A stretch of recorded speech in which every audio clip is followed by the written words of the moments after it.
And in 1 minute, and I hope you'll maybe even do this in your closing statement, but what makes you a qualified person for the board?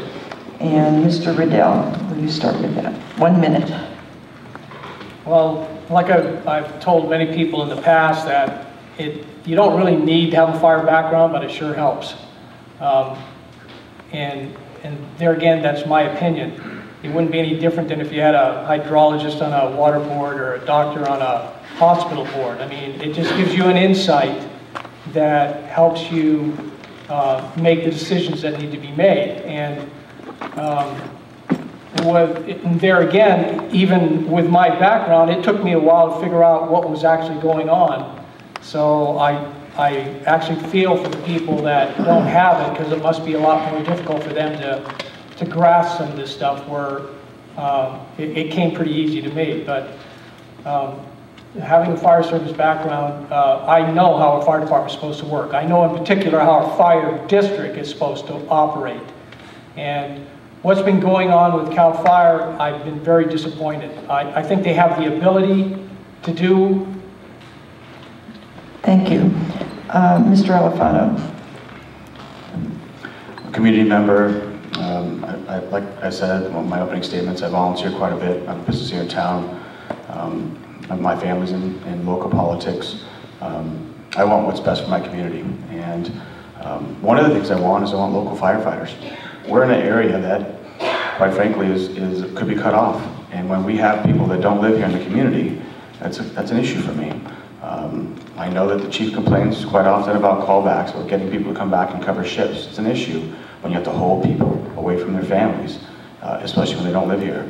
I know the value of having local employees, and I know having local firefighters will be huge to the success of this standalone agency. The other issue too is successful in my business and understanding what multi-million-dollar budgets are, successful in running a nonprofit organization like the Boys and Girls Club, being part of the Career Education Foundation. I'm connected with my community. I think most of you know I volunteer like crazy. I can't say no, so thank you.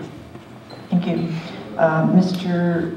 Cockrell, what makes you a qualified person? I had to make a couple of notes here. Actually, I have previous board experience. That helps a lot. I have previous firefighting experience. I was a Point Montero volunteer, and I've been attending all meetings I've been off for since 2001. When someone speaks of local firefighters, well, I want local guys to live right here. Well, it sounds good. The law says you can't force them to live here, but so be it.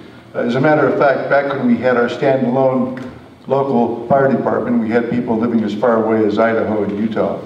So I don't know how helpful that would be in the local emergency. So, you know, when someone tells you this, the idea of it is good, and quite frankly, I agree with it. But unfortunately, the law is not on our side in that particular area. Thank you very much. Thank you. Ms. Anderson, what makes you a qualified person?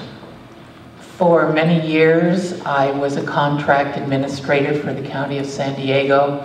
I administered a multi-million-dollar healthcare contract for the San Diego County Department of Health between the Department of Health and County Hospital.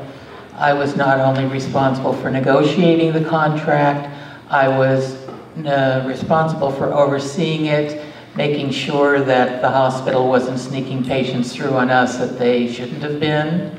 I helped rewrite the Safe Home Guidelines for the family court in the state of Hawaii as a Child Protective Service worker there. I worked years in Child Protective Service and Adult Protective Service, so I'm more than used to handling crises in the middle of the night. Hopefully we won't ever have any crises in the middle of the night once I'm elected to the board, and we won't have meetings that go on until the middle of the night when I'm elected to the board. Thank you. Thank you. Mr. McIntosh, what makes you a qualified? There's been a lot of agendas going on in this recall. My agenda is simple, and that is to provide the best possible fire service for our community at an affordable price. In addition to all the qualifications that I mentioned in my opening statement, I've also established over this time reserve funds in this district which pay for those fire engines that you saw cash, saving this community thousands and thousands of dollars. We've also established reserve funds that help to build the new stations. That building fund is already being accumulated, is working toward getting to the point where it can afford to build a station, and again, paying for it without going to the taxpayers for bond money. Those monies are accumulated and been set forth. The same is true of the retirement fund and the unfunded liabilities there. Thank you. And finally, Mr. McCusick, what makes you a qualified person? Oh goodness, I'm completely without words. First of all, well, I work in a hierarchical organization as a paraeducator, and I recognize a lot of the battles and struggles that take place in my own hierarchical organization as what has been bedeviling the fighting staff on the coast side. The mergers were an awful event back in 2006, and we're still having the repercussions of this terrible merger between Point Montero and Appleton. But separately, I have an education and systems analysis, and a hobbyist interest in chaos mathematics, and I'm fascinated at the instability of this organization, and I wish to contribute to it putting its feet back down on the ground and become stable again.